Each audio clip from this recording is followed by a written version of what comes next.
Paul Felder hinted that he is considering a comeback. He has not come back, but he said some stuff, I missed it. Paul does a lot of triathlon, says that's really slowed down, so he's missing the competition. He started hitting mitts again, and he is going to go home. That's a quote. I'm going to go in with Coach Brady, start working out a little bit, see how I feel. Great, hold the thought. Paul Felder, for me, special place in my heart. Can you guys agree? You want to talk about the toughest guys you've ever seen do it? You're mentioning Paul Felder on your top 5 list. But why would you come back? Why? Is it a cash grab? No, not for Paul. Do you love getting punched? Do you love punching somebody else?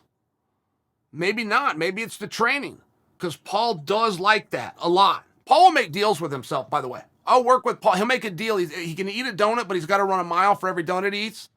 But then he'll eat 5 donuts. But then he'll go run 5 miles, right? Like Paul, it's one of these things. You guys do that deal making and play these games. He just likes hard work. He thrives on hard work. He craves it. So he's a little bit of a unique guy in that regard. I'll tell you, every fighter who retires either comes back or gets to where Paul is, which is they consider the comeback. All of them. Unanimous. It'll happen to Khabib sooner or later. Whether Khabib actually comes back, much like the situation with Paul, yet to be seen. But he will start to have those thoughts. He will start to have those fantasies. Going back in life and anything is weird. It's a weird thing to do. If you're 23, 24 years old, and you're going back to your old high school watching the games and you're wearing your Letterman's jacket, it's weird. I came from the sport of amateur wrestling. Everybody comes back. It could be for a side tournament. We got something out here in Oregon called the Takedown Tournament. And the old dogs, for national champions and whatnot, will come and enter that one year. They just have to. But there's something from the outside, right? I'm in the stands watching. If you're 40 years old and you have a singlet on, you're trying to pin the other guy. It's weird. Very weird to go back. If you stayed in wrestling the whole time and you happen to be 40, that's cool. Good job. Very different than if you left at 30 and came back a decade later. There's something about it. I missed the sport so much when I left. I didn't know, it was my identity. I didn't know what else to do. It's what I did with my time. Didn't have any hobbies. I wish I had learned to play tennis along the way. Something like that. I think tennis would be my specific one. I wish I had learned, but I never did. This was just my sport. Went from wrestling right into MMA. Watched the events. These were my friends. These were my people. But it's also what I did with my day. There was 4 hours, with drive time. And there was 4 hours of the day. And now the rest of the day, you're tired. So maybe you do a little bit less, but you don't feel guilty for doing less because you're a little bit ran down. You're recovering for the next session, whether that's later in the day or first thing when you get up tomorrow morning. It's just one of these things that when that's gone, there's a piece and you're missing it. I was backstage at a Bellator. Josh Thompson, John McCarthy, and Josh says to me, "Do you miss it?"